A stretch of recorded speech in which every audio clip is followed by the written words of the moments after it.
अवगत कराने की कृपा करें। माननीय Shri Rahul Gandhi ji.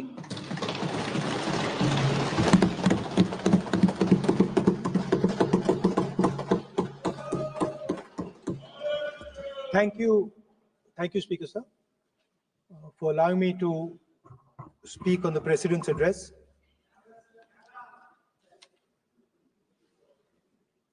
Camera. Thank you. Double thank you, sir.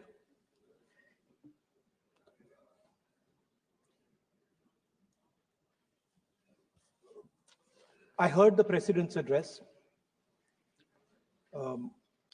I sat there with Kharge ji and I listened to it. And I must say, I struggled through the President's address to maintain my attention on what was being said, because I had heard pretty much the same President's address the last time and the time before that and the time before that. And it was the same laundry list of things that the government has done. We have done this, we have done this, we have done this, 50 or 100 things that the government has done. And so while I was sitting there, I was thinking, okay, I am being critical about what is being said. And I am saying that this is not the type of President's address that should be delivered. Well, the question came to my mind, what type of address would an India Gathbandhan government deliver? How would that address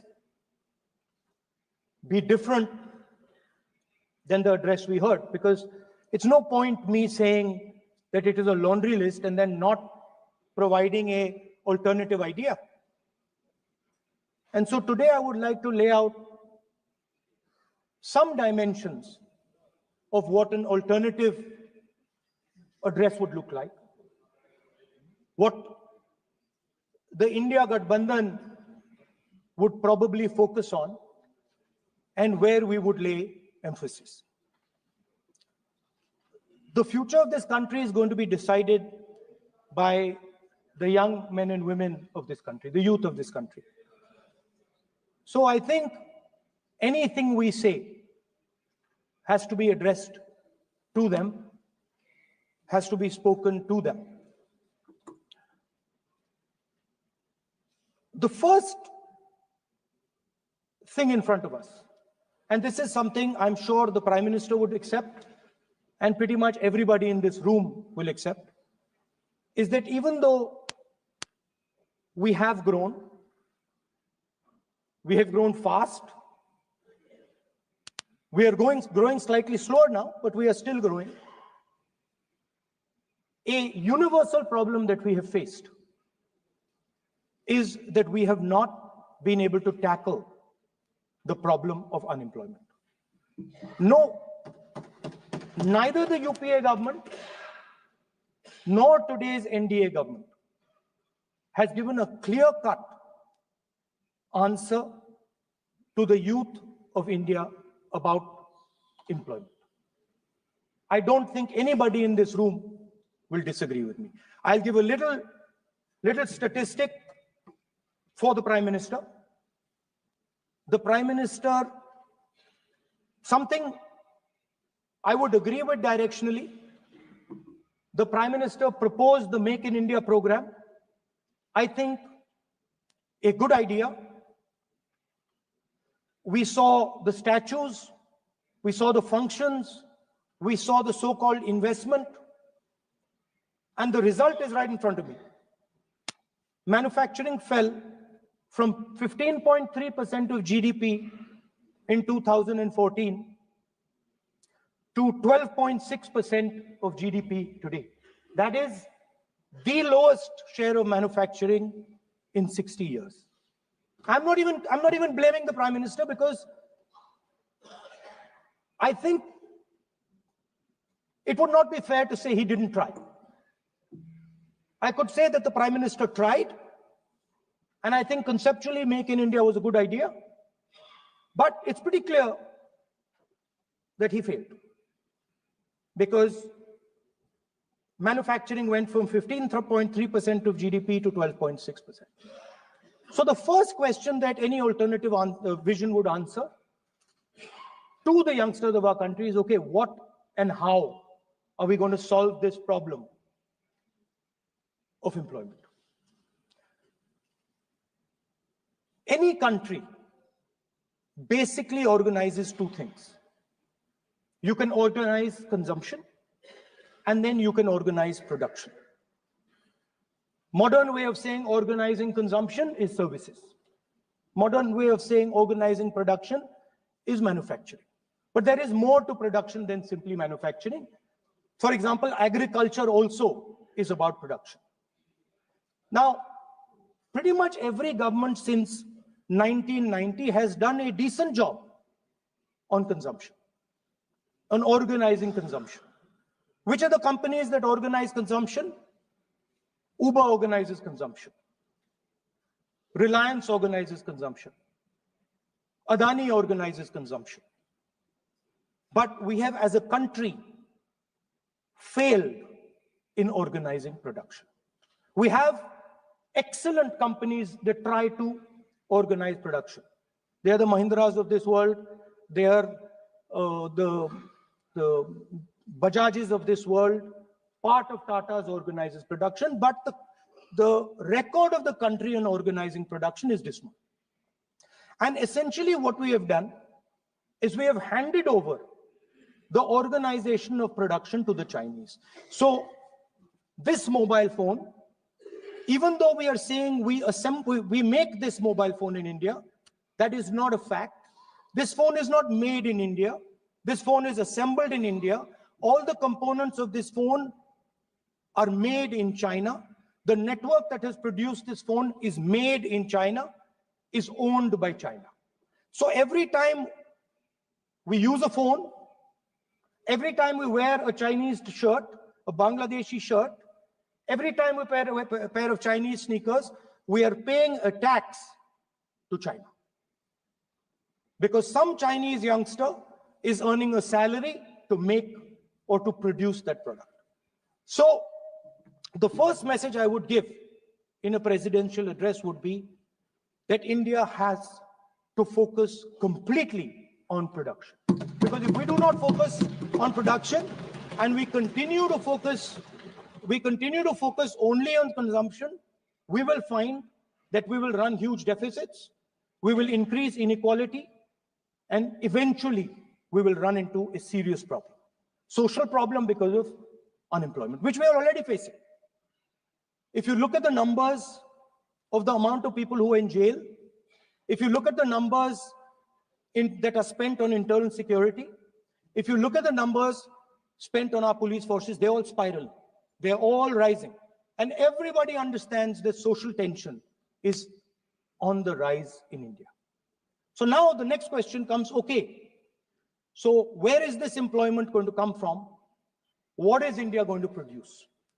And for that, I'd like to tell all the youngsters of this country that there is a revolution taking place, an exciting revolution. The world is transforming completely. And the change that is taking place, at the heart of the change that is taking place, we are moving from the world of the internal combustion engine to the world of the electric motor. We are moving from petrol to batteries. We are moving wind, solar, potentially nuclear energy. So our entire way of moving is changing. And this is going to change every single thing. It is going to change warfare. It is going to change medical treatment. It is going to change education. It is going to change how we eat. It is going to change every single thing. Now, the last time there was a revolution called the computer revolution, the government of India had a clear focus. We looked at that revolution. It was the Congress government. We looked at the revolution and we decided clearly that we are going to focus on the development of software. And we rode the wave of that revolution. And today you can see the result. I remember people laughing. When the computer was being talked about. You mentioned Mr. Vajpayee. I respect Mr. Vajpayee, but Mr. Vajpayee gave a speech saying that computers are of no consequence to India. So what is important when there is a revolution? What is important is that you understand what are the drivers of that revolution and where exactly do you need to focus, where exactly do you need to sit in that revolution. I said that this revolution is going to change everything. And I want the youngsters in this country to think about it. There is a war going on in Ukraine. The war in Ukraine is actually a war between the internal combustion engine and the motor, the electric motor. The electric motor is inside the drone, the engine is inside the tank.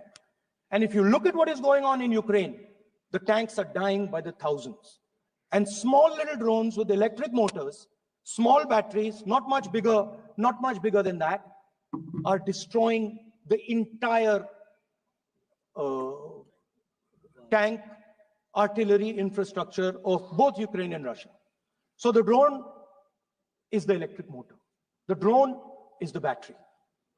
The drone also needs to see. So the drone is a camera. In the same way, electric cars, the electric car is a motor. The electric car is batteries. The electric car is cameras. Robots are exactly the same thing.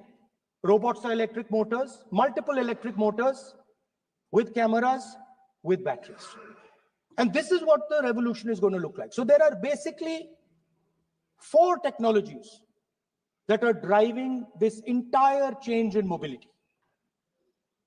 Electric motors, batteries, optics, and then on top of that, you can apply AI. Now I want to tell the youngsters of this country, people talk about AI. But it's important to understand that AI on its own is absolutely meaningless. Because AI operates on top of data. Without data, AI means nothing. And if we look at data today, there is one thing which is very clear. Every single piece of data that comes out of the production system in the world, the data that was used to make this phone, the data that is used to make electric cars, the data that is used to make basically all electronics on the planet today is owned by China. And the consumption data is owned by the United States. In China, the consumption data is owned by China, but in India, companies like Google, companies like Facebook, companies like Instagram, X, they own our consumption data. So if India wants to talk about AI, it has to first answer the question, what data is going to power that AI? And the answer today is India does not have that data. Neither does India have production data, neither does India have consumption data. We have handed our consumption data to the big American companies, and the production data we don't have anyway. So what would that vision look like? The first thing, we would start getting youngsters excited about this revolution. We would start to introduce the idea of a completely new way of moving, a complete revolution in how things move.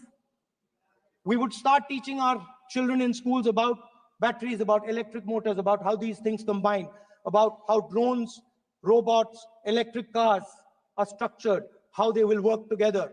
And most important, we have to start building a production network so that we can get access to production data. Now, what would we focus on? We would not give you a laundry list. China has at least a 10-year lead on India in this space. China has been working on batteries, robots, motors, optics for the last 10 years, and we are behind. So what would our president's address say to the youngsters? We will choose critical areas in each one of these technologies, and we will start to build capabilities in those areas. The second thing we would do, we would ensure that our banking system is not captured by 2 or 3 companies that basically do not allow you to build a production system. But our banking system is open, is dynamic, and is accessible to small and medium businesses and to millions and millions of entrepreneurs who want to take part in this revolution. Our foreign policy would take into account this revolution. When we talk to the United States, we would not send our foreign minister to invite our prime minister to his coronation. We would not send him 3 or 4 times, please invite our prime minister. Because if we had a production system and if we were working on these technologies, the American president would come here and invite the prime minister. So it is important to understand where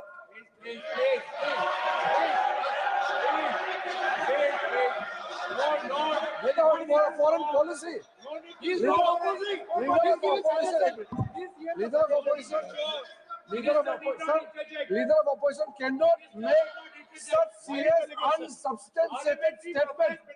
This is related to the relation between 2 countries, and he is making an unverified statement about invitation of the Prime Minister of our country.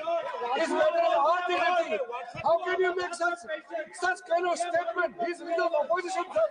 He should be responsible in making such statement. Sir, LOP is giving us very positive suggestions. Why they are worried, sir?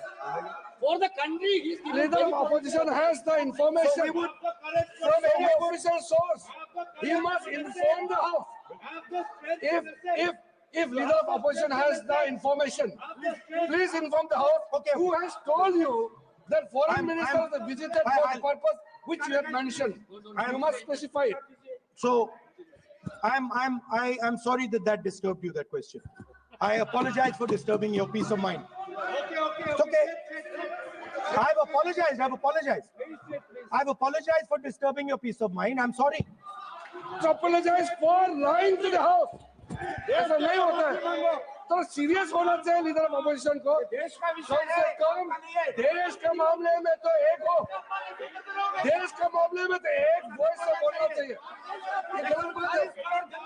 यकीन नहीं है. Leader of opposition को इस तरह का बयानबाजी नहीं करना चाहिए. ये गंभीर विषय पर चर्चा चल रही है. इसका गौरव विषय है. So we would start by telling our young men and women that they have to be at the forefront of this revolution. We cannot afford that the Chinese are at the forefront of this revolution. Number 1. Number 2, we would ensure that the absolute best experts on these technologies would talk to our students, would talk to our youngsters, and guide them on what a future, on what these future technologies are going to do. We would make them partners in this revolution. Now, we talk about defense. And today, we have the Chinese, and the Prime Minister has denied it, and the army has contradicted the Prime Minister. It's true. The Prime Minister has denied it. The Prime Minister has denied it, and the army has disagreed with the Prime Minister that China is sitting on 4,000 square kilometers of our land, of our territory.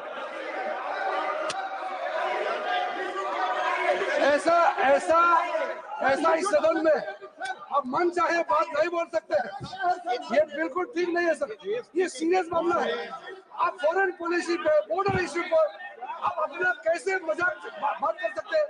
अपना मन कहानी आप बना के बोल रहे हैं. ये तो बहुत सीरियस मामला है. प्रतिपक्ष के नेता जो आप विषय बोल रहे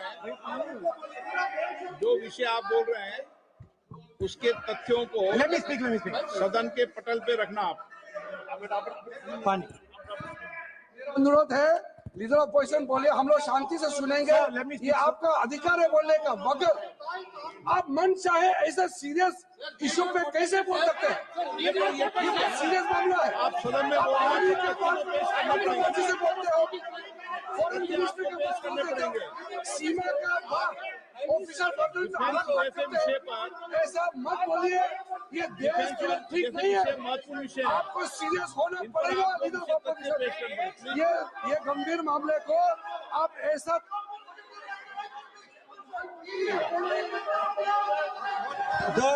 The Prime Minister has denied that Chinese forces are inside our territory, but for some reason, our army keeps talking to the Chinese about their entry into our territory, and our Chief of Army Staff has said that the Chinese are inside our territory. This is a fact. This is not invention. This is a fact. Now, but the reason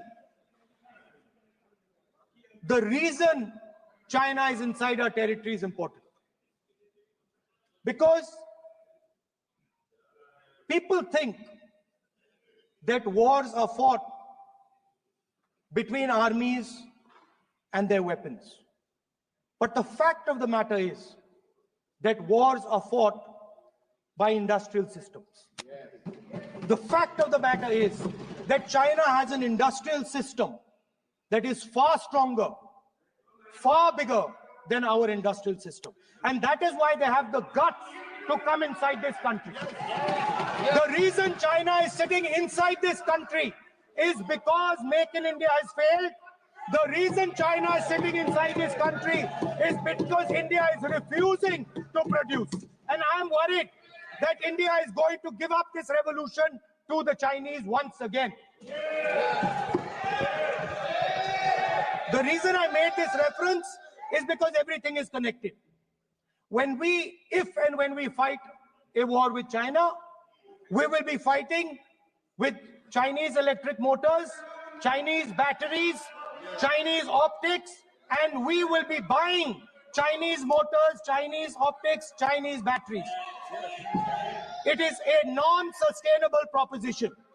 That is why, for our security, for the future of our children, for the future of our country, we have to build a production system, and we cannot allow this revolution to go by. Now, the next step, we have a strategic partner called the United States. The partnership should focus on how India and the United States can work together to take advantage of this revolution. That is what the conversation should be on. Please understand that India is as important as the United States for the simple reason that they cannot build an industrial system without us. They cannot build a production system without us. No matter what they say, the Americans simply cannot do what India can do because their cost structure is much, much, much more expensive than ours. We can build things that the Americans would never imagine. India can do that. So that would be the first part of a president's address. We would talk to the youngsters in India and say to them, we want you to be partners in this revolution. We want to change the Indian banking system so you can have access to it. And we believe in you, we trust in you, and we believe you can take on the Chinese. That's the first part. The second part would be about participation. We have done a caste census in Telangana. And what we have found is shocking. Almost 90% of Telangana is either Dalit, Adivasi, backward, or minority. Almost 90%. And I am convinced that that is the story across the country. I am absolutely convinced that the OBC population of this country is not one less than 50%, possibly 55%. 16% are Dalits, 9% are Adivasis, 15% are minorities. Last budget, there was a photograph. You remember the photograph? Of course. वो मक्खन बांटने वाली, हलवा बांटने वाली photo. मैं हैरान हो गया कि इस बार फोटो ही हटा दी. हलवा खिलाया मगर दिखाया नहीं किसको खिला रहे. तो at the center of any new development paradigm for this country, which runs parallel with the production paradigm I spoke of, which works together with the production paradigm I spoke of, is the participation of lower castes, OBCs, Dalits, Adivasis in the wealth of this country. If we look at the largest corporates in this country, they're all owned. None of them are owned by OBCs. None of them are owned by Dalits. None of them are owned by tribals. If we look at the biggest media companies that support the Prime Minister, every day we see the Prime Minister's pleasant face, smiling face on these media. None of them are owned by OBCs. None of them are owned by Dalits. None of them are owned by Adivasis. This is the fact. So central to any new development paradigm is the architecture of a new paradigm. And that architecture of the new paradigm can only be built once the caste census is placed on this table. Because once the caste census is placed on the table, we will know exactly how much of this country's wealth, how much of this country's power, how many of this country's institutions are owned by 90% of this country. There are OBC MPs in the BJP. There are OBC MPs in the BJP. There are Dalit MPs in the BJP. There are Adivasi MPs in the BJP. Remember, you are OBCs, you have 50% of the population and you have absolutely no power. I know that you're sitting there and you cannot even open your mouth. That is the truth of the country. प्रधानमंत्री का चेहरा आपको दिखाई नहीं देता. जाति जनगणना, प्रधानमंत्री का चेहरा आपको दिखाई नहीं देता. Architecture, participation, revolution in this country that we're going to bring. ये अंधेरा हो गया है. पार्लियामेंट में है. ये कुछ दिखता नहीं है. सोनिया गांधी ये लीडर ऑपोजिशन को कुछ दिखाई नहीं देता है. ओबीसी बात करते हैं. So the idea is, दिखाई नहीं देता क्या? रजिस्टर हो गया.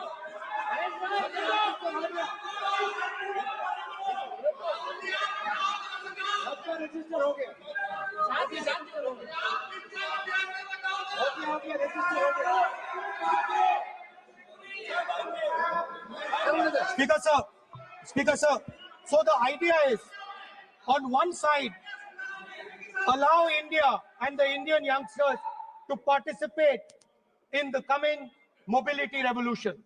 Allow them to participate in building robots, in building drones, in building electronic items, in building EVs. And on the other side, running parallel.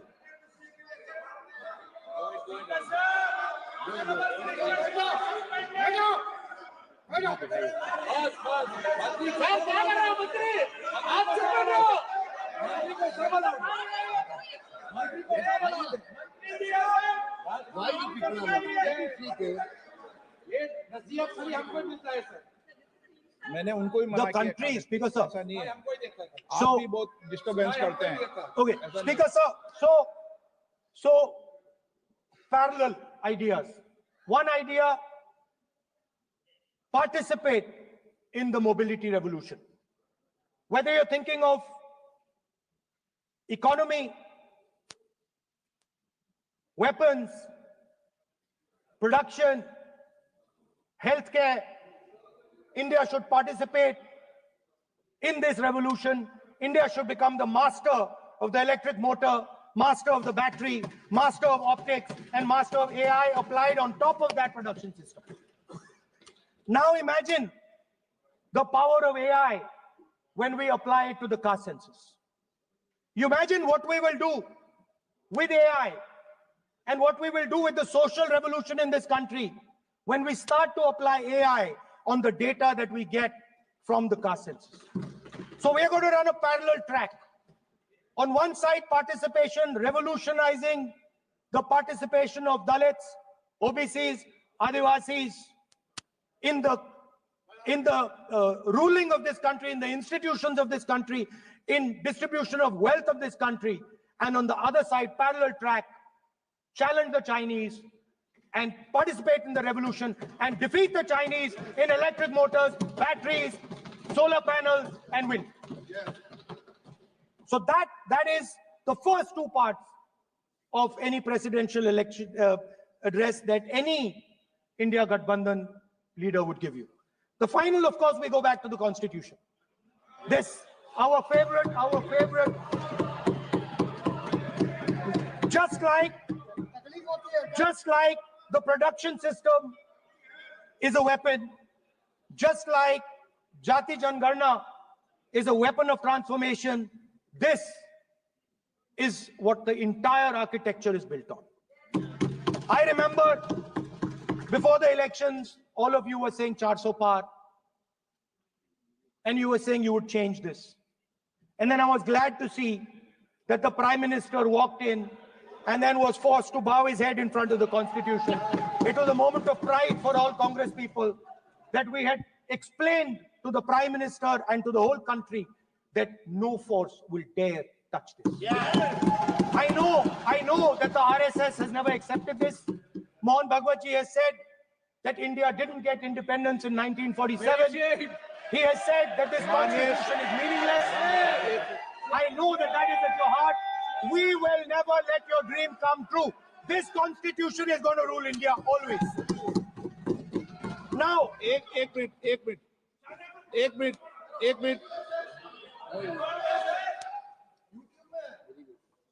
आप प्रतिपक्ष के नेता हैं, मेरा आपसे आग्रह है कि जो विषय आप रखें वह तथ्यों के आधार पर रखें, उचित होगा। मैंने आपको पहले भी कहा, और जो सदन के सदस्य नहीं है उनकी चर्चा न करें। बताता हूं सर, मोहन भागवत आप नियम प्रक्रियाओं की पालन करें। आपसे अपेक्षा। सर, मोहन भागवत जी ने स्टेटमेंट दिया। मोहन भागवत को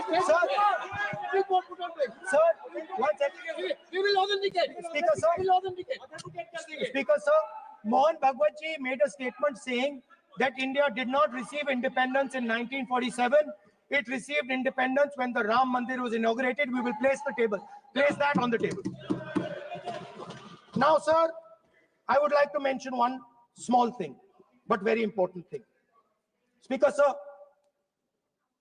this constitution is supported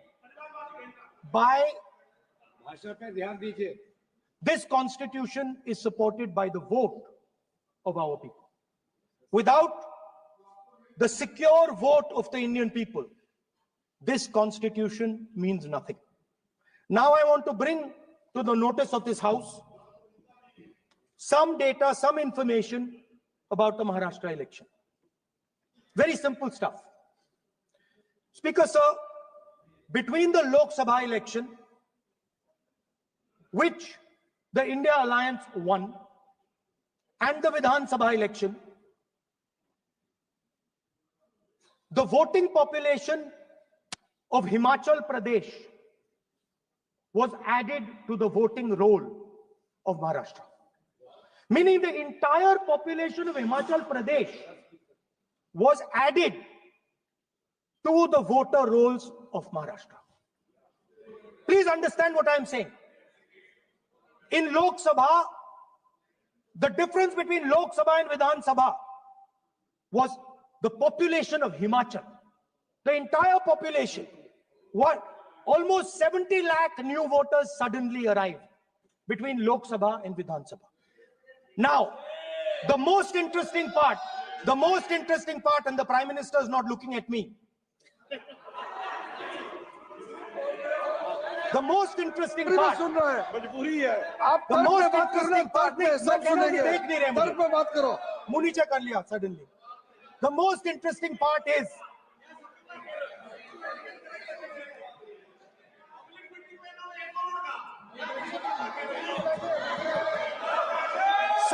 Sir, Maharashtra में more voters were added in 5 months in Maharashtra than were added in 5 years in Maharashtra. जितने 5 साल में ऐड हुए उससे ज्यादा 5 महीने में ऐड हुए, आखिरी 5 महीने में लोकसभा चुनाव के बाद। सर, एक बिल्डिंग है सर शिरडी में, एक बिल्डिंग में 7,000 नए वोटर एक बिल्डिंग में ऐड हुए सर। एक बिल्डिंग में 7,000 नए वोटर ऐड हुए सर। सर, मैं कोई आरोप नहीं लगा रहा हूं, मैं कोई आरोप नहीं लगा रहा हूं, मैं सिर्फ ये कह रहा हूं सर कि ये इसमें कुछ ना कुछ प्रॉब्लमैटिक है कि हिमाचल प्रदेश जितने बड़े वोटर्स लोकसभा के बाद जादू से आ जाते हैं। अब हम क्या कह रहे हैं, हमने इलेक्शन कमीशन से रिपीटेडली कहा है कि हम आरोप नहीं लगा रहे हैं, आप एक काम कीजिए, हमें लोकसभा की वोटर लिस्ट दे दीजिए, नेम एड्रेस और इलेक्ट्रॉनिकली दीजिए, और विधानसभा नहीं है। नहीं सर, नहीं। स्पीकर सर, वो सब वेबसाइट पे रहती है, सब जानते हैं, कभी भी कोई निकाल सकता है। स्पीकर सर, मैं समझा देता हूं सर। स्पीकर सर, वो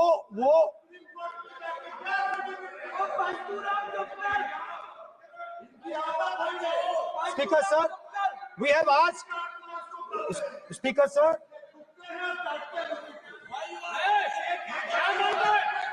Speaker sir, we are asking this question. We are asking this. Speaker sir, population of Himachal Pradesh. Please. Population of Himachal Pradesh has voted. Extra has voted in Maharashtra. We are saying to the Election Commission, please give us the names and addresses and polling booths of all the workers in the Lok Sabha and all the workers in the Vidhan Sabha, so we can calculate who these new workers are, who these new voters are. Interestingly, the new voters are mostly in the constituencies that the BJP has swept. Please understand, the new voters have been added mostly in the constituencies where BJP has swept. I am still not making an allegation. I am saying on the floor of the House that the Election Commission has to give the data of the Maharashtra elections to the Congress Party, to the Shiv Sena, and to the NCP, so that we can see exactly where these voters have been added, who has been subtracted, who has been added, where they have been added. This is not an irresponsible request. This is a very simple request for them to fulfill. The reason I am saying this, sir, is because the rules have been changed. This is not just said in isolation. Speaker, sir, the election commissioner used to be chosen by the Prime Minister, Leader of Opposition, and the Chief Justice. Sir, the Chief Justice was removed from that committee. Why? This is a question, sir. This is a question to the Prime Minister. Why was the Chief Justice removed from the committee? Now, in a few days, I'm going to go to the meeting. There's going to be Mr. Amit Shah and Mr. Modi ji, and there's going to be me. 2 to 1. Why am I even going to the meeting? What is the purpose of me going to the meeting? I'm only going to the meeting to certify what Modi ji and Amit Shah ji are going to say, right?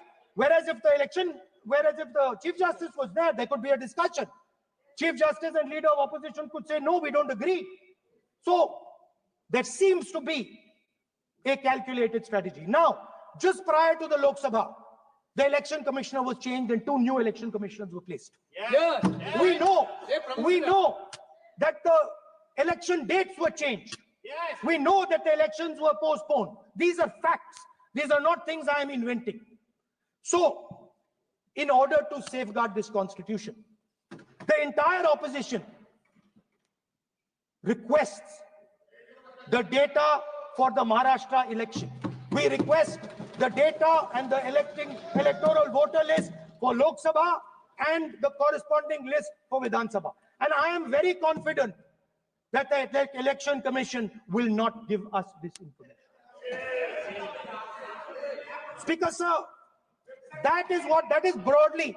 So the third element of our President's address would be a determined defense of India's institutions, of our democratic system, and a re-look at our entire democratic framework, and the looking again at all the institutions that have been taken away from the people of India. So those would be the type of things that we would say in a presidential address. I'd like to finally say one thing. In the last, थोड़ा बढ़ा देता हूं, अब मैं थोड़ा और खींचूंगा, अब और खींचूंगा थोड़ा, अब और खींचूंगा. So in the last, there is a background, a philosophical background to what I am saying. Essentially, what I am saying to the youngsters of India and to this house is that instead of focusing on multiple things, instead of telling us a laundry list, give us a strategy, give us a vision, make it clear, right? Now, there is a philosophical basis to this. There is even a deep philosophical basis to this. I showed you the picture of Shivji, which you didn't allow me to show. I showed that picture for a reason. What does that picture tell us? If you look at that picture carefully, it tells us focus carefully. Do not get distracted. Do not look here and there. Do the job at hand. So there is a philosophical basis to the speech I have given. I have not told the House and the country that we will do this, and this. This is the philosophy of Shivji. Say what you have to say, but be clear that you're going to do that one thing and don't do 56, 70 different things. So there is a link between our philosophical tradition, our religious tradition, and what I'm saying. And that is what India needs to do. India needs to connect the past, the values of the past. You talk about Sardar Patel ji, but you destroy Sardar Patel ji's values every day. You talk about Ambedkar ji, you destroy his values every day. You talk about Nehru ji. No, you don't talk about Nehru ji. Right? You bow in front of Buddha. You destroy what he says. So the point is, you have to be truthful to what you are, right? And it is important that when you are giving a way forward to the nation, there is clarity. There is clarity of purpose. There is no hatred. There is no violence. There is no anger, because these things are destroying our country. So my speech has not been angry, has not been nasty. My speech has been very polite, very kind, and I thank the Prime Minister for coming and listening to it.